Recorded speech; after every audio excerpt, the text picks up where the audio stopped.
enfants de France, vous recevrez bientôt une visite, la visite de la victoire.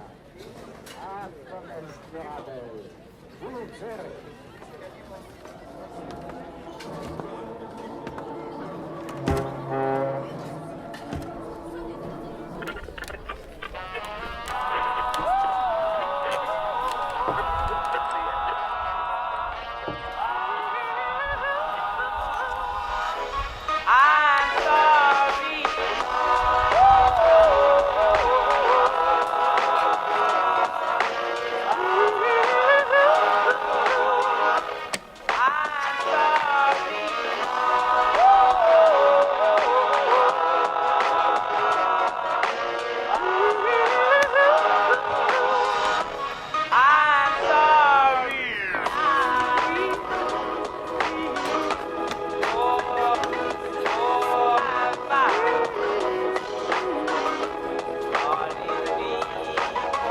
Madeleine aurait pu finalement avoir l'âge de notre grand-mère ou notre arrière-grand-mère.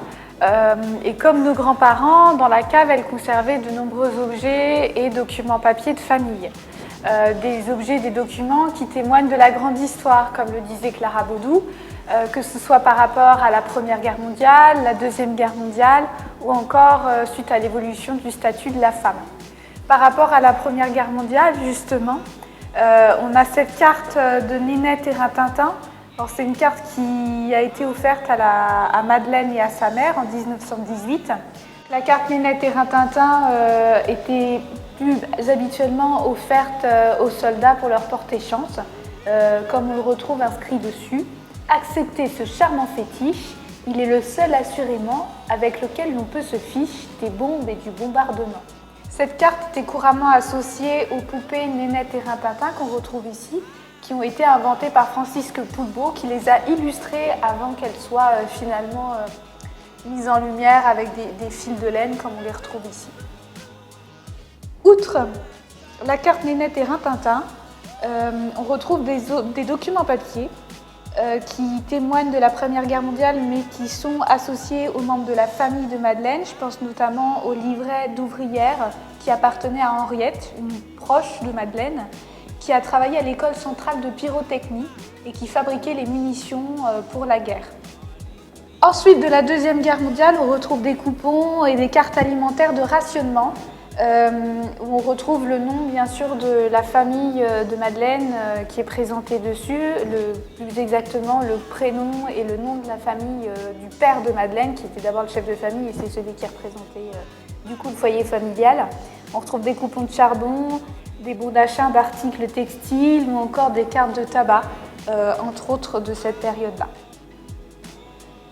Quand on avance dans le temps, c'est aussi la femme qui s'émancipe qui est représentée au travers d'une carte d'électeur, on pourrait dire d'électrice, puisqu'il s'agissait de la carte de la mère de Madeleine, Raymonde, qui a pu voter à partir de 1945, puisque c'est l'année du droit de vote des femmes.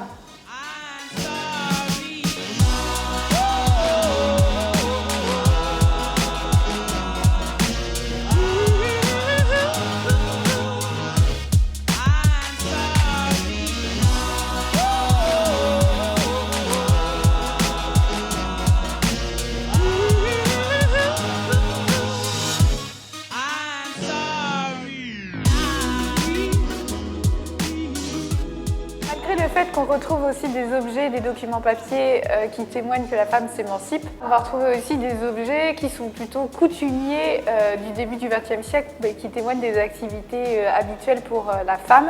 Je pense notamment aux travaux couture et aux ouvrages de broderie et au matériel de mercerie qui étaient présentés dans la cave. C'est le cas par exemple avec ces filets de laine et ces boutons de manchette et boutons tout court qui étaient présentés dans la cave. On a également conservé de la cave l'encyclopédie des ouvrages de dames par Thérèse de Dillemont qui date des années 30 ou encore l'album numéro 1, Le Tricot d'art, qui est aussi de cette perspective-là. Outre les activités de mercerie, Madeleine, c'est pourtant quelqu'un qui reste indépendante et ça se retrouve au travers du carnet de dépenses ici, datant des années 40.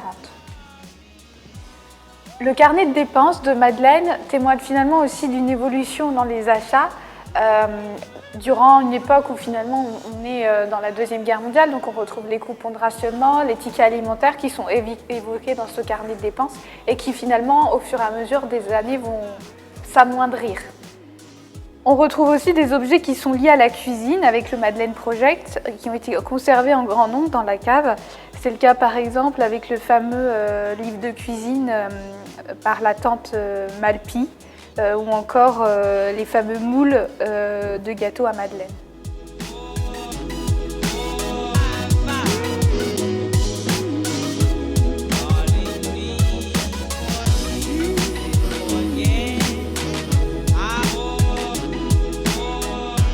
Du Madeleine Project reste également un autre objet emblématique qui les suppente finalement que Madeleine n'était pas qu'une femme indépendante mais aussi une femme coquette.